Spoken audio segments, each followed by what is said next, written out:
So I'm really big on finding the motivation to see, okay, if you could still get a good price from the market for your property, would you be making a move? You want to find out the motivation, and then you can determine if you're doing something wrong or not. But if you don't really find out the motivation, if they are a true potential candidate that wants to make a move, then you can't get too upset with yourself with the outcome.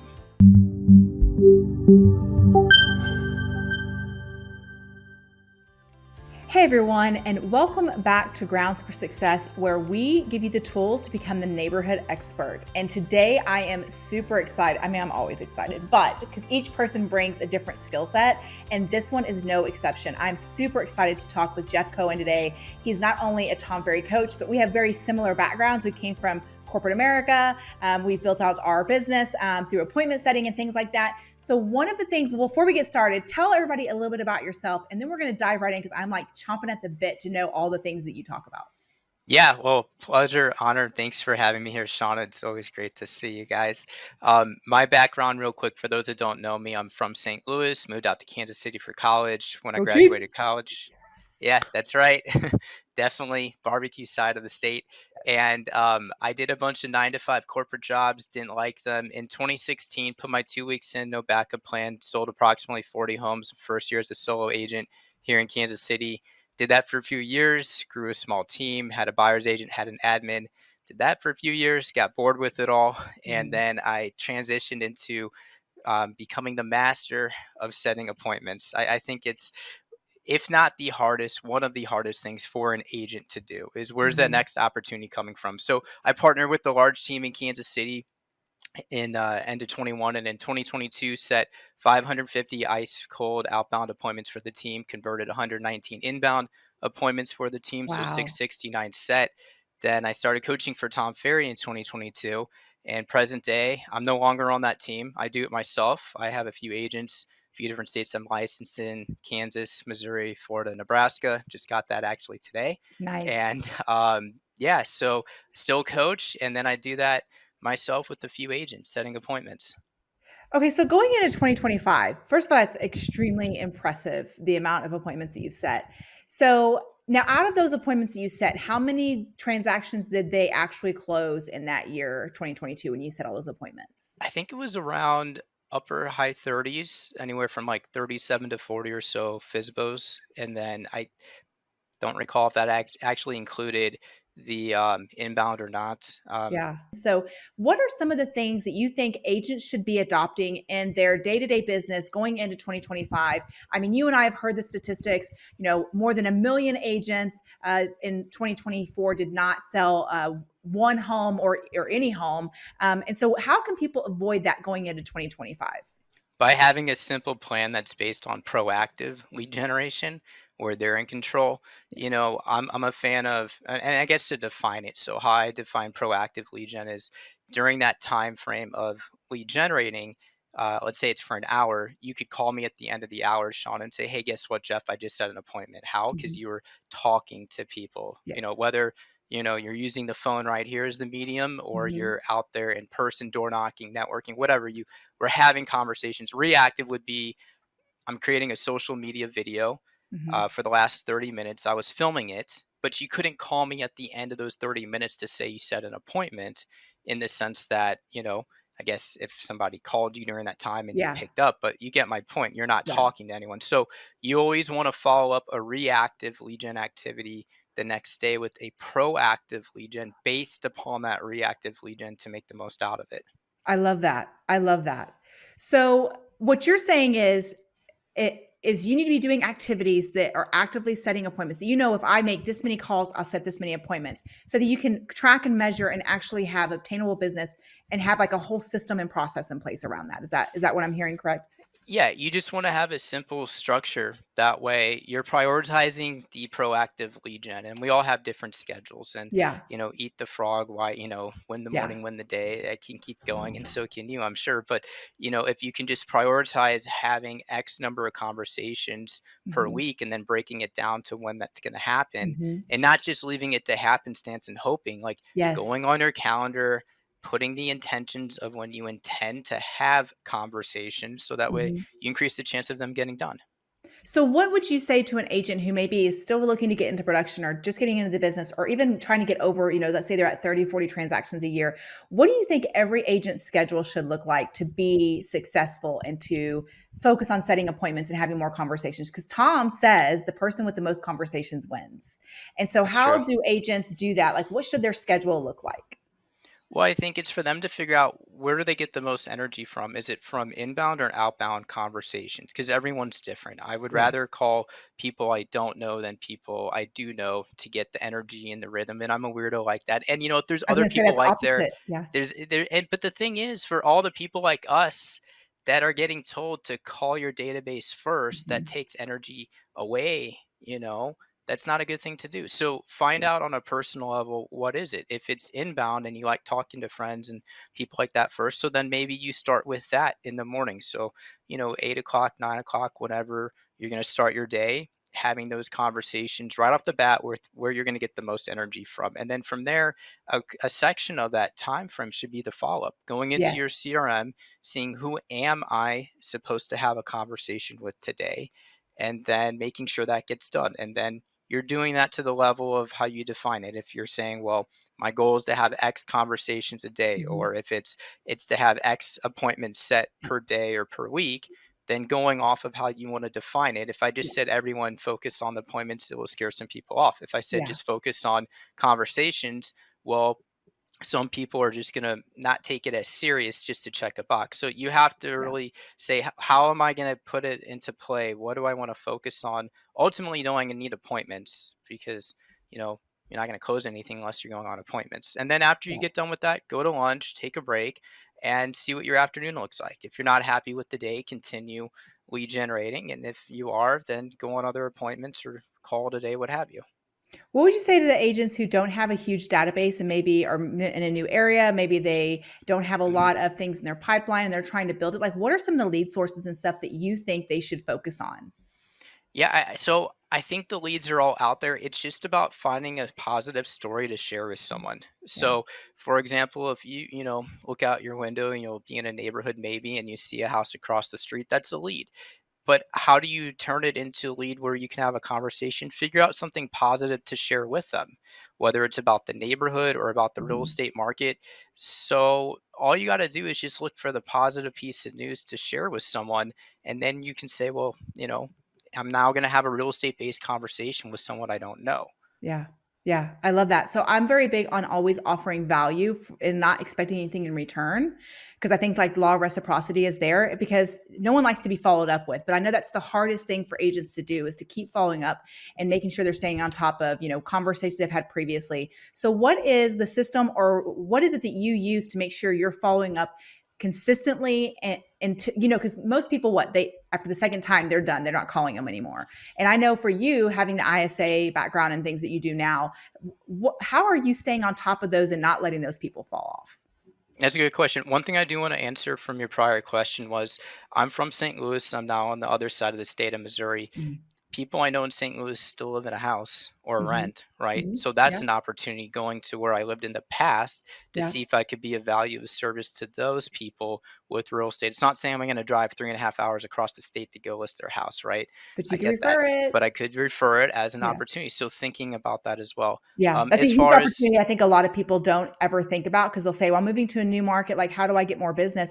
And you just said something that I've never heard anybody else say, and it's, "Don't let go of the opportunities from where you were, you just have to pivot on how you're gonna handle them." I love that. Definitely. Yeah, And your current question about following up. So I'm going to do my best job of pre-qualifying up front to figure out is this someone that I would want to work with and I yeah, think would be a good fit right off the bat. And if not, then I'm going to have a clear answer on how to move forward with them. If it's someone that I'm not able to get in touch with, then yes. I mean the stats are what 5 to 10, anywhere in that number you have to mhm, follow up before you might, have that communication back from them. So you really need to have some type of like a CRM, something to yeah, let you know how many attempts have you had, what the attempts have been. That way you can see, okay, is there a pattern?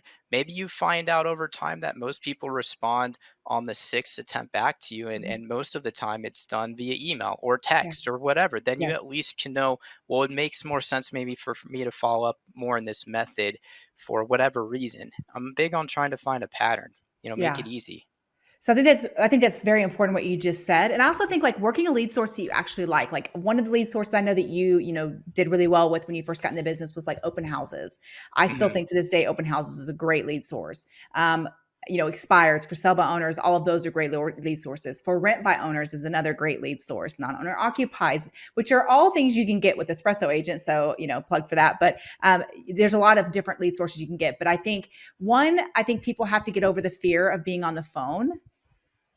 So like how did you get over, because this is not a skill set that most people have. They just wake up and they have. So how did you get over the fear of being on the phone, and how did you really hone in and get your craft where it's at? I quit my job and didn't have And you had any no backup plan? plan. So it made me become a totally different person faster than if I did have a backup plan, Yeah. let's say. So Yeah. you got to put yourself in an uncomfortable position to Yes, grow. I Um, agree. I mean, I never would have thought of door knocking in the rain at times or, you know, having X number of conversations with people I don't Mhm. know. So I did things to get uncommon results. So you got to think about it. If you do what the average agent does, why should you expect better than what the average agent gets? Yeah. I think a lot of us don't realize that. Yeah. That's one. And I also heard the saying of like, you can't expect a 40-hour a week paycheck if you're not putting in the 40-hour a week worth of effort. And Right. so I've always heard that as well. And I believe it. Like, I do believe that in this business, Tom says that, we are in a business where we can make NFL and NBA money by selling homes and doing things in real estate. And he's absolutely right.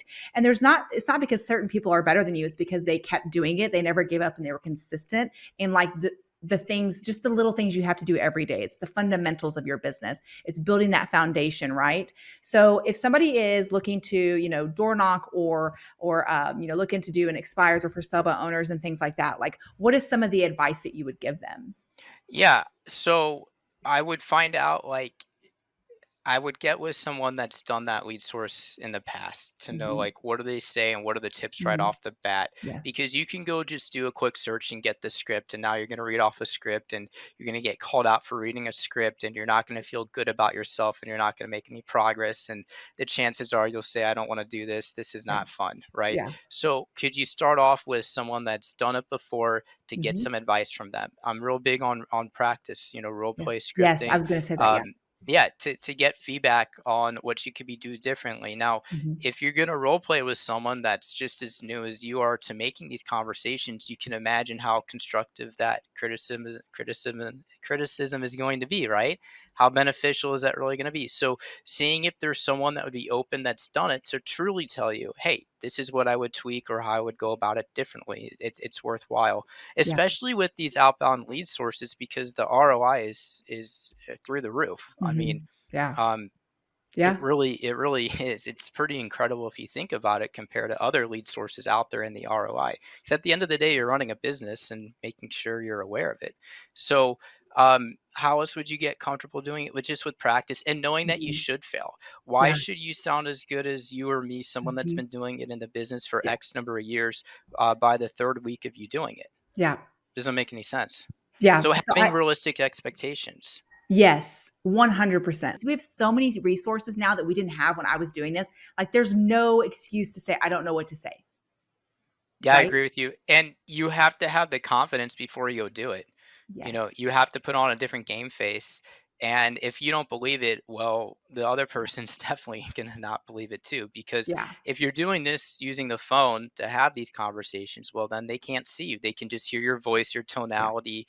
They can hear through the phone if you're smiling or not. So if you're Yeah. not totally confident with what you're doing, just know the other person's going to know that. So all that's fine and true. So being aware of when you first start doing it, you're probably not going to have that confidence. So you Right. have to keep going through Yes. those conversations until you build up that confidence, which for everyone, it's going to be a different amount. I don't know if it takes 15 conversations for you and takes 83 for me to get through it, but set a standard to say, look, I'm really going to give it, here's how I'm going to define it. So I'm going to make sure I have at least X number of conversations. I'm going to do my due diligence before and speak with a few people of what tips they can give me so that way I can fast track this to truly make it happen. Because again, at the end of the day, what do you win? You win a high ROI profitable lead gen stream. Yes. Yes. And I will tell you that what you said about the confidence factor is huge because, like, when I first started calling, it was I needed something with a lot of numbers. It was a numbers game, right? And if y'all don't understand, real estate and pretty much any business is a numbers game. You just have to figure out what those numbers are.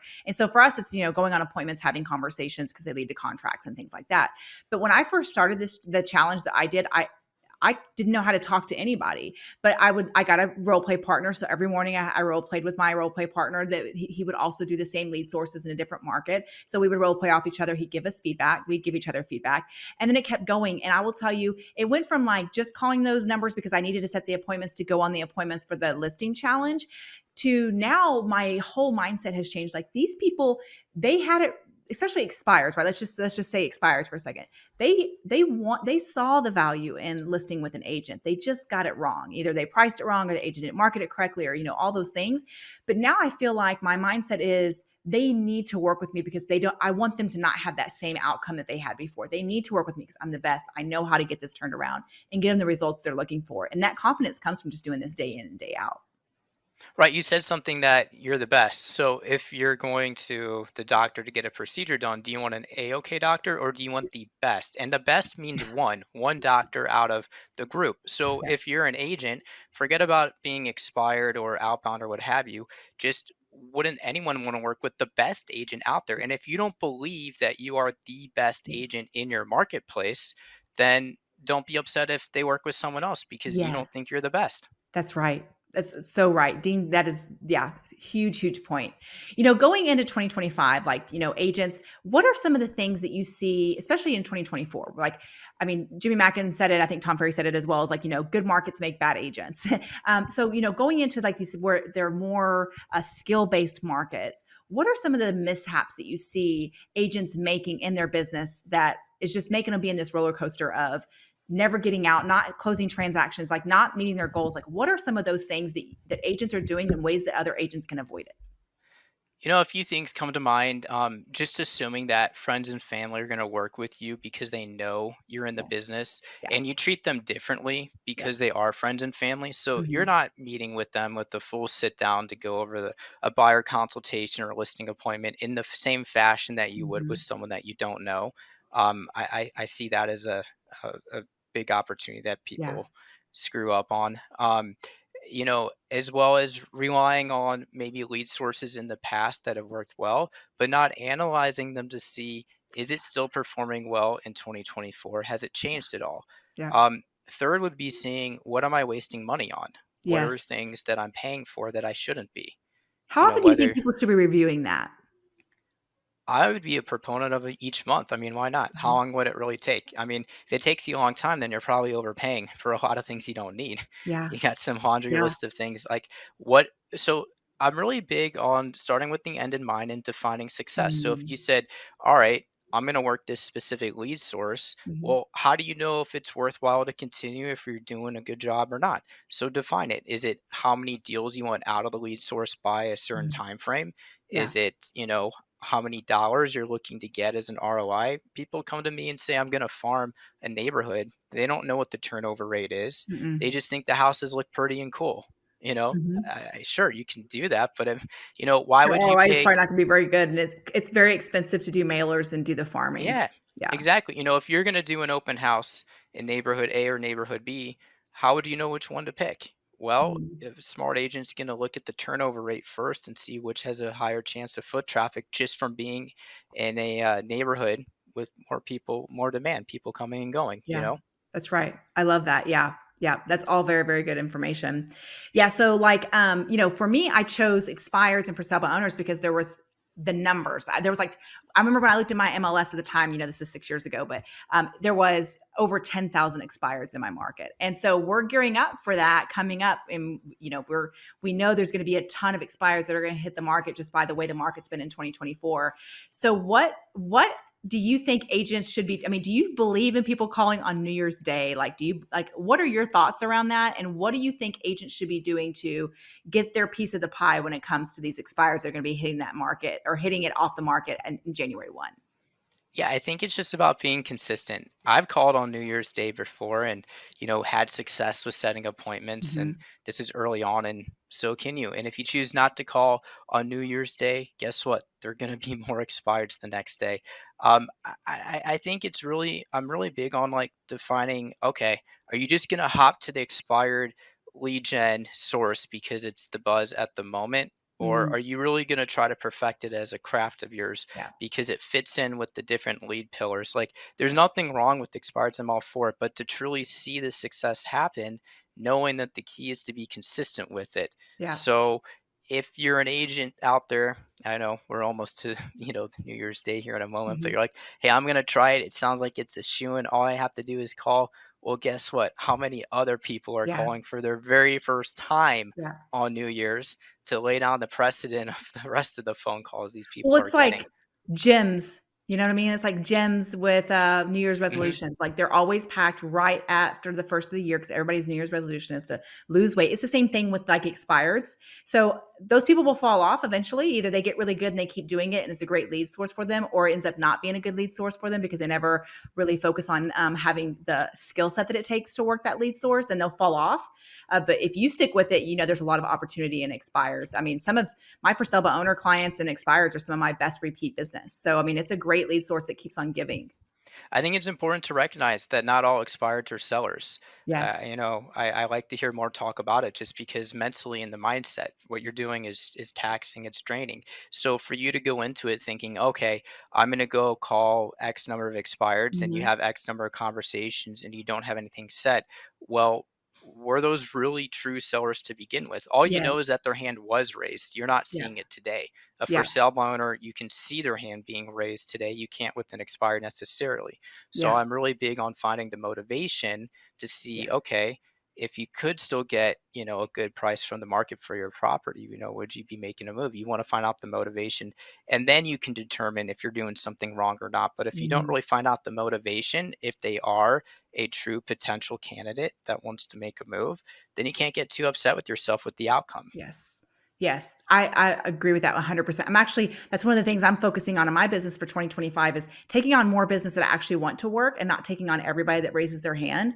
Because in the last 12 months, I have terminated 40 contracts, and most of those were listing contracts, which means staging and photography and videography and time, and it's that stuff all adds up. It's a lot of money that we wasted, and it's all because and what's interesting is I will say to my husband, because we work in this business together, I'll say to him, like, I don't know if I feel good about this. And then I'll take it anyways. And then I just kick myself the whole time.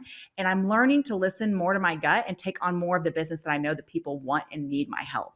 And I think that we need to stop looking at it as, let me do 150 transactions and, or have 150 different deals going on. And I'm only going to be able to close 60. And the rest of it was a waste of time, to really honing in and having more success and a higher ROI on this, on the people who actually want your help and need your help, because you can waste a lot of money very quickly. Definitely. Yeah, a I lot of time. agree. Yeah. We're out of time today, but if you are looking to get more listing business, more listing leads, and more listing opportunities, definitely check out listingleads.com. I use it every day in my business. I have 3 listing appointments set up for right after the first of the year. I have 3 listing appointments just from doing what Listing Leads tells me to do. So if you're looking to get more listing business in 2025, definitely check out listingleads.com. Use that promo code Espresso, get 50% off your first month, and watch it help you build your business. You guys have a great day and happy prospering.